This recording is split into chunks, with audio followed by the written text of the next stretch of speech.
রাজসভায় দিয়েছিল লাল কেন হবে এই প্রভু আমি পাচনকে দেখেছি।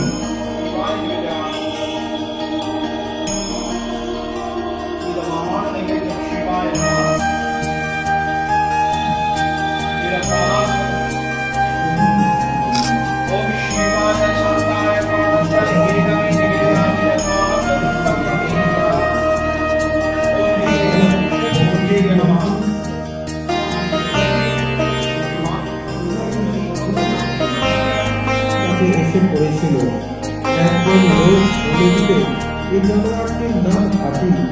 তখন তাহাদের এখানে গোস্বামী আছে।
ভগবান শ্রীরামকৃষ্ণ দেবের 191তম জন্মতিথি ও উৎসব আমরা রামকৃষ্ণ মঠ রামকৃষ্ণ মিশন কামারপুকুরে পালন করছি।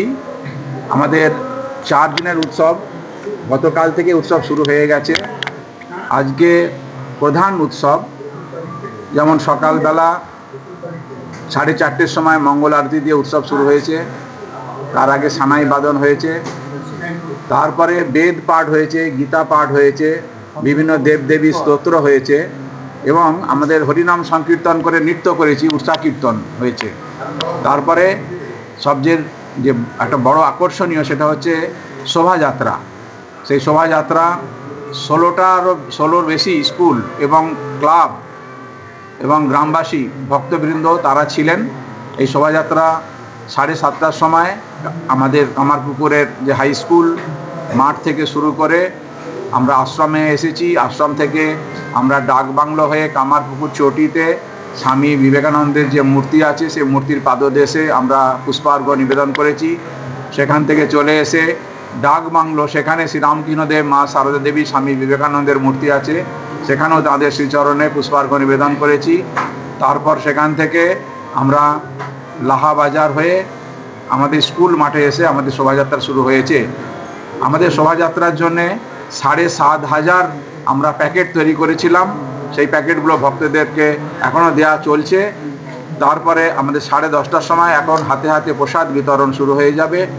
প্রসাদ আমাদের বিকাল 3:30-4টে পর্যন্ত প্রসাদ দেওয়া চলবে।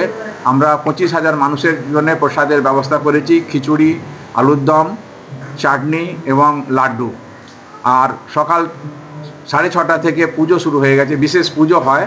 আজকে শ্রী শ্রী চণ্ডী পাঠ হয় এবং তারপরে পূজা শেষে আমাদের হোম হবে।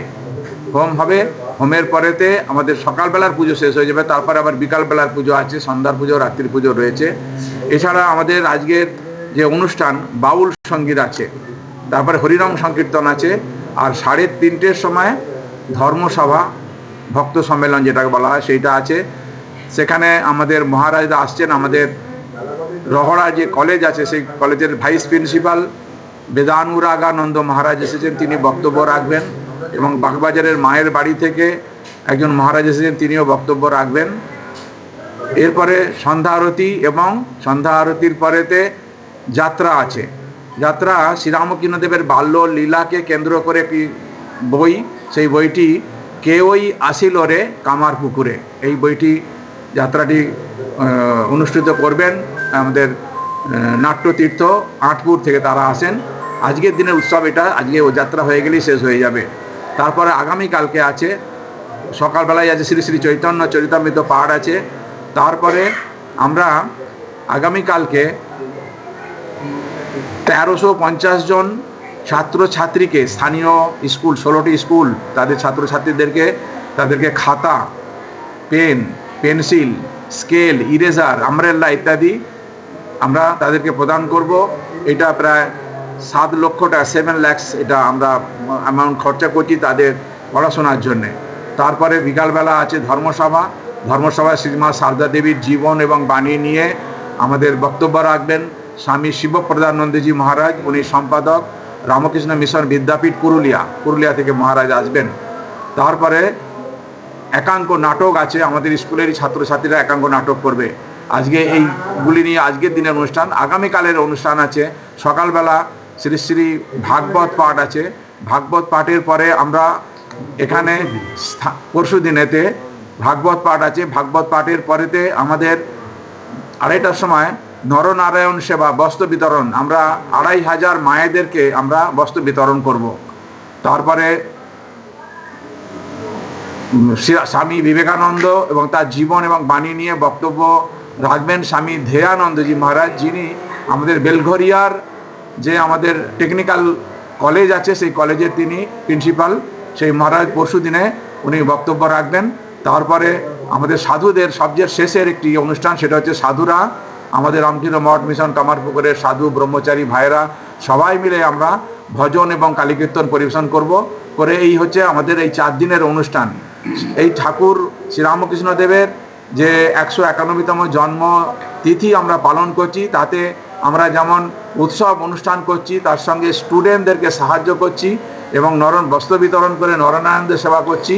এবং আর মানুষের কাছে আমরা বলতে চাই যে শ্রীরামকৃষ্ণ দেবের বাণী যত মত তত পথ, সব ধর্মই সত্য, আর মানুষের মধ্যেই ভগবান আছে। শ্রীরামকৃষ্ণ দেব মানুষকে পূজা করেছিলেন, ভগবান রূপে পূজা করে বলেছিলেন যে জীবে প্রেম করে যেজন সেজন সেবিছে ঈশ্বর। এইভাবে তিনি মানুষের মধ্যে ভগবান। তিনি বলছেন যে মাটির প্রতিমাতে পুজো হয়, কাঠের প্রতিমাতে পুজো হয়, পাথরের প্রতিমাতে পুজো হয়, আর মানুষ এত সুন্দর তাতে কেন পুজো হবে না, বলে তিনি এই মানুষকে পুজো করে গেছেন। সেই মানুষের পূজা যেন আমরা সবাই মিলে করতে পারি। মানুষের পূজাটাই আমাদের সেবাটাই পূজা, এইটাই আমাদের কর্মযোগ। এই কর্মযোগ আমাদের জ্ঞান, ভক্তি, কর্ম এবং যোগ, এই 4টি যোগের সমন্বয় করেই শ্রীরামকৃষ্ণ দেবের যে জীবন এবং বাণী স্বামীজি দেখিয়ে গেছেন, শ্রীমা সারদা দেবী দেখিয়ে গেছেন, সেটাই আমরা রামকৃষ্ণ মঠ ও মিশন করে থাকি। দারুণ লাগছে, কারণ এটা আমার প্রতি বছরই ইচ্ছা, কারণ আমিও দীক্ষিত এই রামকৃষ্ণ মিশন থেকে। তো আজকে 191তম ঠাকুরের জন্মতিথিতে এসে ভীষণ আনন্দ হচ্ছে। সকালের মঙ্গল আরতি থেকে সমস্ত কিছু দেখছি, উপভোগ করছি। আমি খুব ভালো লাগছে। আর ঠাকুরের কাছে একান্ত কাম্য সবাই সুস্থ থাকুক, ভালো থাকুক। আর প্রথমে বলিনি, কিন্তু বলছি আমি এসছি খড়গপুর থেকে। ভীষণ ভালো লাগছে। প্রতি বছর আসা হয় না, গত বছর এসেছিলাম, এবার ভাবছি তো প্রতি বছরই আসবো। এত সুন্দর একটা পরিবেশ, ঠাকুরের কীর্তন, নাম সবকিছু হচ্ছে, দারুণ লাগছে। সারাদিন আমার এখানে প্রোগ্রাম, গাড়ি পার্কিং করে দিয়েছি, এখানেই সারাদিন থাকবো। মঠের মধ্যে প্রসেশন বেরোবো, সবকিছুই করবো। আপনার নাম দিদি? আমার নাম বর্ণালী দাস।